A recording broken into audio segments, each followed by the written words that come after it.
নদীমাতৃক দেশ বাংলাদেশ। এই পরিচয় শুধু একটি বাক্য নয়, এটি আমাদের ইতিহাস, সংস্কৃতি ও জীবনের গভীর সত্য। এই দেশের প্রতিটি নদী বয়ে আনে শুধু পানি নয়, বয়ে আনে মানুষের গল্প, জীবনের সংগ্রাম আর টিকে থাকার এক অনন্য কৌশল। নদীকে ঘিরেই গড়ে উঠেছে জনপদ, হাটবাজার, ঘরবাড়ি আর সভ্যতার প্রথম চিহ্ন। বাংলাদেশের দক্ষিণাঞ্চলে এমনই এক নদীকেন্দ্রিক জীবনের ব্যতিক্রমী উদাহরণ হল বৈঠাকাটা ভাসমান বাজার। এটি কোনো সাধারণ বাজার নয়, এটি নদীর বুকে ভেসে থাকা এক জীবন্ত অর্থনীতি, যেখানে প্রকৃতি ও মানুষের সহাবস্থান আজও অটুট। আজকের এই ডকুমেন্টারিতে আমরা আপনাদের নিয়ে যাব পিরোজপুর জেলার নাজিরপুর উপজেলার বৈঠাকাটা অঞ্চলে।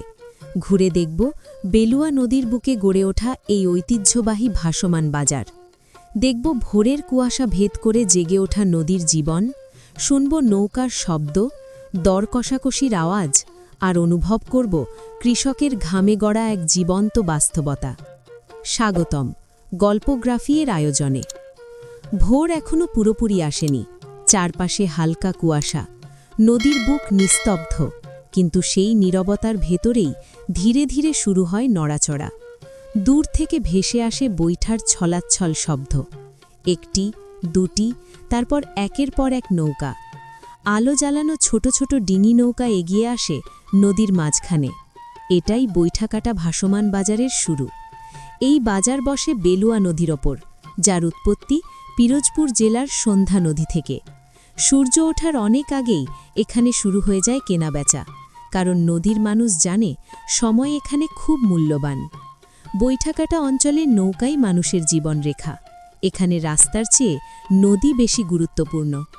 এক বাড়ি থেকে অন্য বাড়ি, এক গ্রাম থেকে আরেক গ্রাম, সব যাতায়াতই হয় নৌকায়। এই কারণেই এখানকার প্রায় প্রতিটি কৃষক পরিবারের কাছে রয়েছে অন্তত একটি করে নৌকা বা ছোট ট্রলার। এই নৌকাই তাদের বাহন, তাদের দোকান, আবার অনেক সময় তাদের জীবিকার একমাত্র ভরসা।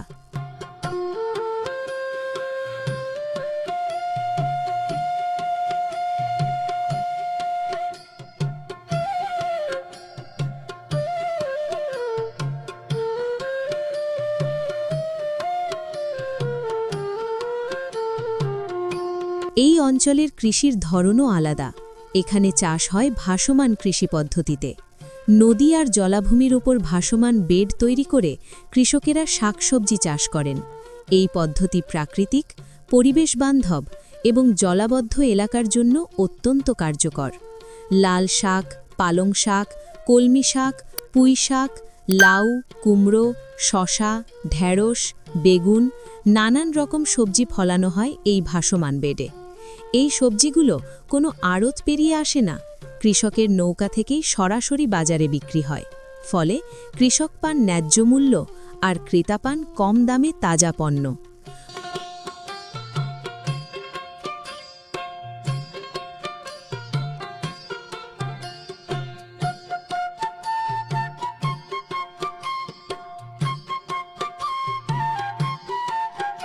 বৈঠাকাটা ভাসমান বাজারে দুটি ধরনের নৌকা চোখে পড়ে।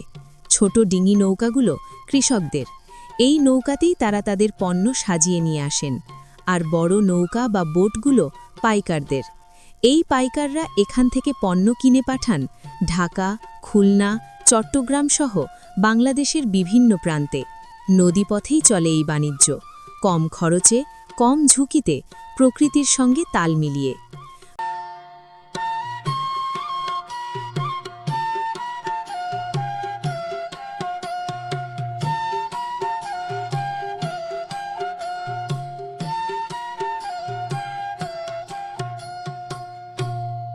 বাজারের একপাশে চোখে পড়ে সবজি চারার হাট। এখানে কৃষকেরা নিজেদের উৎপাদিত চারা বিক্রি করেন। এই চারাগুলো কেউ কিনে নেয় নিজের জমির জন্য, আবার কেউ নিয়ে যায় দূরের হাটে বিক্রি করার জন্য।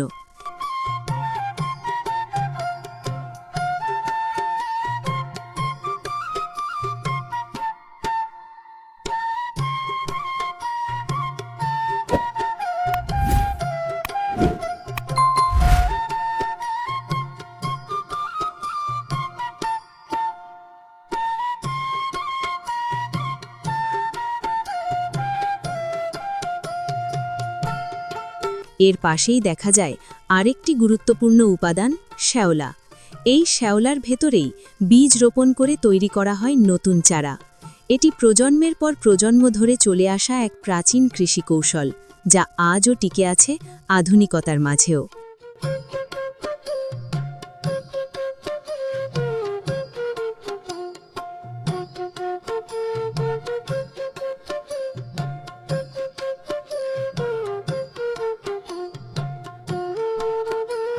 বাজারের সবচেয়ে বড় অংশ জুড়ে শাকসবজি, নৌকায় নৌকায় সাজানো সবজি।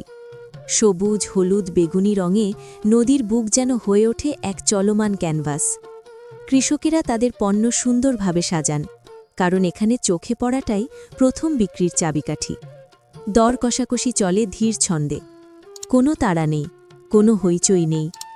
সব কিছু চলে নদীর মতো শান্ত গতিতে। মাঝে মাঝে দেখা যায় ভাসমান চায়ের দোকান, নৌকার ওপর চুলা বসিয়ে বানানো হচ্ছে গরম চা। ব্যস্ততার মাঝেই এক কাপ চা এনে দেয় স্বস্তি।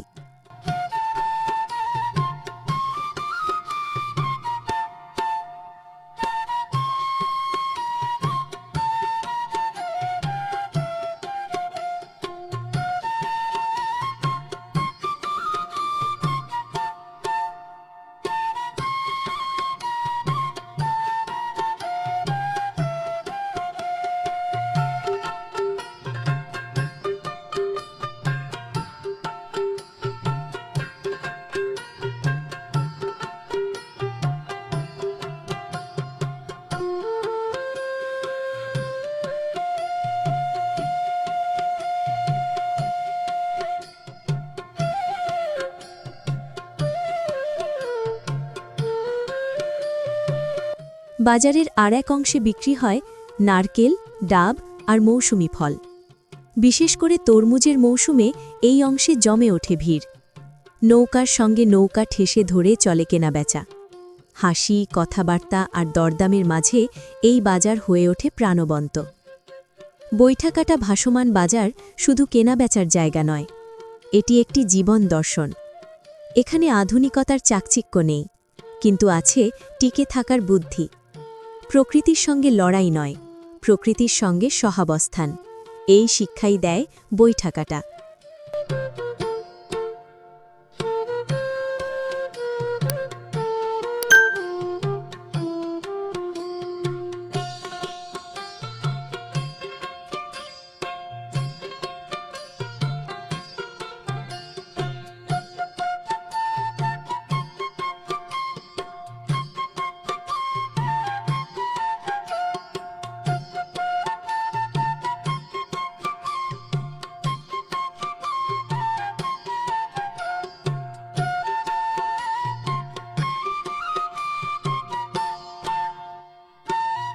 এই ছিল বৈঠাকাটা ভাসমান বাজার, নদীর বুকে ভেসে থাকা জীবন আর জীবিকার গল্প।